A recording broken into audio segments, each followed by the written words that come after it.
सुभाष चंद्र बोस, एक ऐसा नाम जो भारत के स्वतंत्रता संग्राम में, आप जानते हैं, एक महान नायक के तौर पे लिया जाता है। उनकी पूरी जिंदगी बहादुरी से भरी थी, लेकिन उनकी मौत, वो आज भी हमारे देश के सबसे बड़े रहस्यों में से एक है। तो चलिए आज इसी रहस्य की परतों को एक एक करके खोलने की कोशिश करते हैं। तो असल सवाल क्या है? क्या वाकई उनकी जान एक भयानक प्लेन क्रैश में चली गई थी, या फिर ये सब एक सोची समझी, एक मास्टरफुल एस्केप की कहानी थी? देखिए, ये वो सवाल है जिसने दशकों से, सही कहूं तो पूरे देश को उलझा कर रखा हुआ है। देखिए बॉस, कोई आम नेता तो थे नहीं, वो एक लीजेंड थे, एक किंवदंती। उनकी पूरी जिंदगी ही हैरत अंगेज कारनामों, साहसी पलायन और विद्रोही राष्ट्रवाद की एक लंबी कहानी थी। तो जाहिर है उनके चाहने वालों के लिए ये मानना, ये सोचना भी लगभग नामुमकिन था कि इतने असाधारण इंसान का अंत इतना साधारण कैसे हो सकता है। तो चलिए कहानी को समझने के लिए सबसे पहले उस वर्जन पर चलते हैं जो ऑफिशियल है, यानी आधिकारिक कहानी। ये कहानी है अगस्त 1945 में हुए एक प्लेन क्रैश की। और हाँ, ये वो वर्जन है जिसे कई सरकारों और चश्मदीदों ने भी कंफर्म किया है। जरा उस समय की कल्पना कीजिए, दूसरा विश्व युद्ध बस खत्म ही हो रहा है और पूरी दुनिया में एक अजीब सी उथल-पुथल मची हुई है। ठीक इसी माहौल के बीच बोस अपनी आखिरी यात्रा पर थे। 16 अगस्त को जापान के सरेंडर करने के ठीक बाद वो सिंगापुर से साइगॉन के लिए निकलते हैं। अगले ही दिन 17 अगस्त को वो एक जापानी बॉम्बर में सवार होते हैं। मंजिल थी मंचूरिया। और फिर 18 अगस्त को उनका प्लेन रीफ्यूलिंग के लिए फॉर्मोसा में रुकता है, जिसे आज हम ताइवान के नाम से जानते हैं। मतलब माहौल बहुत ही ज्यादा तनावपूर्ण और अनिश्चित था। और फिर ताहियोकू एयरपोर्ट पर वो भयानक हादसा होता है। टेक ऑफ के बस कुछ ही पल बाद एक जोरदार धमाका और प्लेन का बायां इंजन टूटकर अलग हो जाता है। वो बॉम्बर सीधा जमीन पर आ गिरता है, 2 टुकड़ों में टूट जाता है और देखते ही देखते आग का गोला बन जाता है। रिपोर्ट्स के मुताबिक पेट्रोल से बुरी तरह भीगे हुए बोस किसी तरह उस जलते मलबे से बाहर तो निकले, लेकिन वो खुद एक जलती हुई मशाल बन चुके थे और कुछ ही घंटों बाद अस्पताल में उन्होंने दम तोड़ दिया। इस पूरी घटना के चश्मदीद गवाह भी थे। उनका इलाज करने वाले जो चीफ सर्जन थे डॉक्टर योशिमी, उन्होंने जो बताया वो वाकई दिल दहला देने वाला है। उनके शब्दों में, डॉक्टर योशिमी ने तुरंत शरीर के कई हिस्सों पर 3rd डिग्री बर्न्स के निशान देखे और उन्हें इस बात पर बहुत शक था कि वो बच पाएंगे। इससे अंदाजा लगाया जा सकता है कि उनकी चोटें कितनी ज्यादा गंभीर थीं। तो ऑफिशियल कहानी का अंत कुछ इस तरह होता है। 18 अगस्त 1945 रात 9 से 10 बजे के बीच उनका देहांत हो गया। 2 दिन बाद 20 अगस्त को ताइहोकू में ही उनका अंतिम संस्कार कर दिया गया। दुनिया को उनकी मौत की खबर 23 अगस्त को दी गई और उनकी अस्थियों को टोक्यो के रिंकोजी मंदिर ले जाया गया, जहां वो आज भी रखी हुई हैं। लेकिन क्या कहानी सच में यहीं खत्म हो जाती है?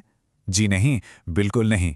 यहीं से तो शुरू होती हैं उनके जिंदा बचने की वो कहानियां, वो किंवदंतियां, और हम ये भी समझेंगे कि आखिर वो क्या वजह थी कि लाखों लोगों ने ऑफिशियल स्टोरी पर यकीन करने से ही इनकार कर दिया। तो ये शक पैदा कहां से हुआ? चलिए देखते हैं। पहली बात, बोस के घायल या मृत शरीर की कोई तस्वीर कभी सामने क्यों नहीं आई? दूसरा, कोई ऑफिशियल डेथ सर्टिफिकेट क्यों नहीं जारी किया गया? और उस समय युद्ध के खत्म होने का जो माहौल था, जो अफरा तफरी थी, उसने भी काफी कंफ्यूजन पैदा किया। और इन सब से ऊपर बोस का अपना इतिहास, वो तो शानदार तरीके से बच निकलने के लिए जाने जाते थे। यहां तक कि साइगॉन में जो लोग पीछे छूट गए थे, उन्होंने भी कभी उनकी बॉडी नहीं देखी। तो अब हमारे सामने 2 बिल्कुल अलग-अलग तस्वीरें हैं।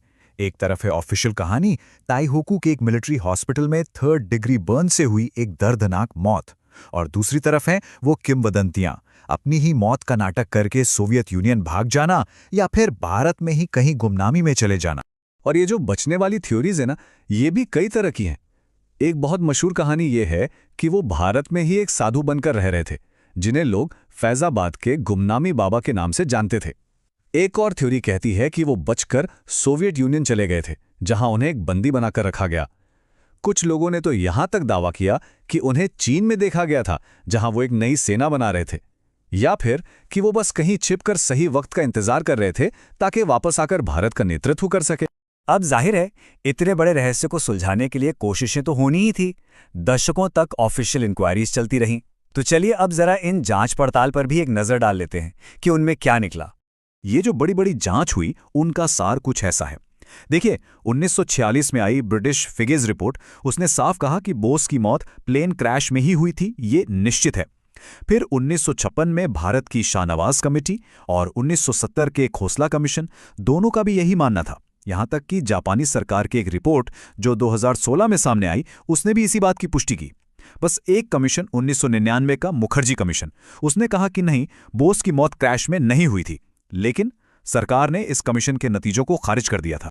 तो जरा सोचिए, 3 अलग अलग देश, 5 बड़ी बड़ी जांचें, और 5 में से 4 का एक ही नतीजा कि सुभाष चंद्र बोस की मौत प्लेन क्रैश में ही हुई थी।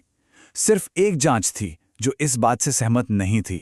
तो यहाँ पर जो सबसे अहम बात है वो ये है कि इतने सारे सबूतों के बावजूद 2005 में मुखर्जी कमीशन की बस उस एक रिपोर्ट ने जिंदा बचने वाली थ्योरीज को और मजबूती दे दी और ये तय कर दिया कि ये विवाद शायद कभी खत्म ही नहीं होगा।